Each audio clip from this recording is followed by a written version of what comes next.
Hello, hello, hello, it's Kathy Bedell at mystampinspot.com, here to show you how to make a DSP paper wreath. So I have this is actually, I think, a 12-inch, about a 12-inch foam wreath. You can get them bigger, you can get them smaller. I bought these at Walmart. This was a 3-pack for like, I don't know, $11 or something, very reasonably priced. We're going to take some 12 by 12 sheets of DSP. And these are scraps that I had, so I'm just using these. And we're going to cut them at 3/4 of an inch. Now, you could do a 1/2 inch, you could do an inch. I don't recommend an inch. That's pretty wide for what we're going to be doing. I think the 3/4 inch or the 1/2 inch works really well. I will caution you.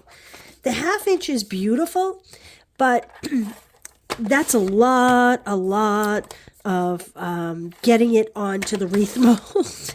It can take a very long time. So the 3/4 inch to me seems like kind of a happy in between. So once we have, now I would say that this 12-inch wreath used about maybe 9 pieces of a 12 by 12 DSP pack. If you were going to do a 16-inch wreath, you would need the whole pack of DSP. So you can, choose your druther, whatever you prefer. I'm going to show you. I had done a whole pack of DSP, and so this is what I didn't use from the whole pack of DSP. So I'm estimating this is probably 2 or 3 pieces. Then you're going to take your bone folder, and you are literally, I'm going to do 2 at a time. You're going to hold it in the middle and just curl the ends. We do this with ribbon often, but you can also do it with paper. So here we are. I'm doing 2 at a time just to speed it up a little. Here, you could do 1 at a time. I will say, if you do them 1 at a time, your curls are going to be a little tighter, but I'll show you how to adjust that. Okay, so we have all these pieces. I'm going to put these aside. You need straight pins. Mine are 1 1/4 inch straight pins. Again, I got these from Walmart. They just have, hopefully you can see this, they just have the little like silver blunt edge to push on. You don't want the big ones with the colors. You want to keep it simple. And to put it on the wreath, we are simply going to choose a light value and a dark value. If you do that for this whole wreath, you can't go wrong. And so see how I'm kind of crossing them, right? I'm making an X with them, or maybe a cross, a T. And I'm going to push my pin through, and then I'm just going to pop it on my wreath, like so. So again, I have a light value and a dark value, and if you do that throughout the whole wreath, you cannot go wrong. And when you put these together, you actually want to lift up and push your pin close. And if they're big and loopy like this, you can curl them down and they will stay very nicely, like this. And it all depends on what you like your wreath to look like. You might want it all tighter curls. You might want it bigger loopy curls. So I would call this a light, this a dark. I'm going to put them together. And again, if you do that randomly, your wreath will come out very proportionate in the end. Now you're going to want to push along the top and along the sides. I highly recommend, so here I'm curling a little because these ones didn't get as curled. I highly recommend that you build all around the wreath. Don't go around the front and then try to build around the sides. Go, kind of top, side as you're going. Mostly, this is so that your paper is evened out in the end.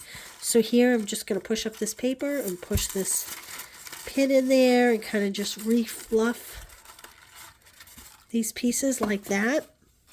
And we're just going to continue around the whole wreath. Now, I'm not going to do this whole wreath. You're getting the gist. But I am going to show you the finished product, which is fabulous. And I'll show you how to put a hanger on it. I'll do a few more. So this is kind of light and light. I don't know that I would do that together. I would do a little darker with light, like this. And I'm going to come in down here Push that in there, roll these up, and you're going to go around the whole wreath like this. When you're done, you're going to wind up with a finished product like this. So all I can say is just keep with it, because when you start it like this, you're like, oh, that's ugly. What is going on there? But as you can see, let me push this all over. As you can see, when you're finished, it's gorgeous. It's so beautiful. Okay? So, and then we need to have something to hang it. This is pretty busy. I'm not putting a bow on it. Now, as you can see, I'm just going back and fluffing a few of these things here where they need it. Okay. And what's awesome is you can put them as close together as far away as you want. If you find an area, I did this one pretty good, but like right here, I think I could use another one. No problem. Just go back in and add another. It's very fun and very simple. You can sit on your couch watching TV, cut your strips of paper, and then you can sit and curl them all, and you can add them to your wreath form. And like I said, see, I'm going to go ahead and add this right here. I'm just pulling up the paper and putting the pin in and kind of letting them all squish together. There we go. All right, let's talk about adding this ribbon. I'm going to add another one on the other side. So I have the Pretty Peacock Gold, Pretty Peacock and Gold metallic ribbon.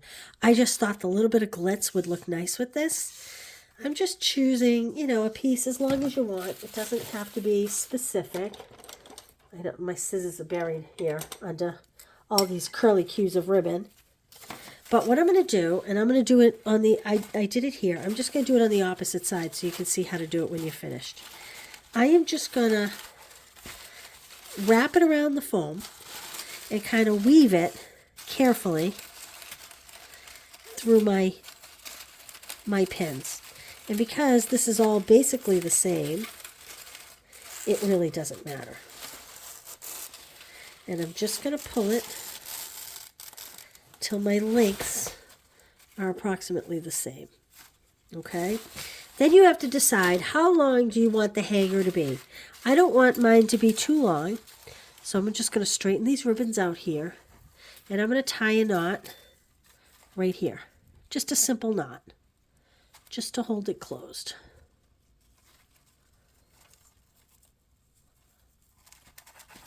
Like so. Then I'm just going to tie a bow up here with these leftover strands. Nothing fancy, just a simple bow. We'll trim up our edges so that they look pretty. Like that. And then you just have a simple hanger for your wreath. Isn't that pretty? So there you go. That's all there is to it. I will post a picture of the finished product hanging, but you should give it a try. Any DSP will work with this. I chose the purple because, you know, I just love the purple, and this is a very favorite DSP. But these are great. These even make great gifts, honestly. Think about Easter. You could do so many things.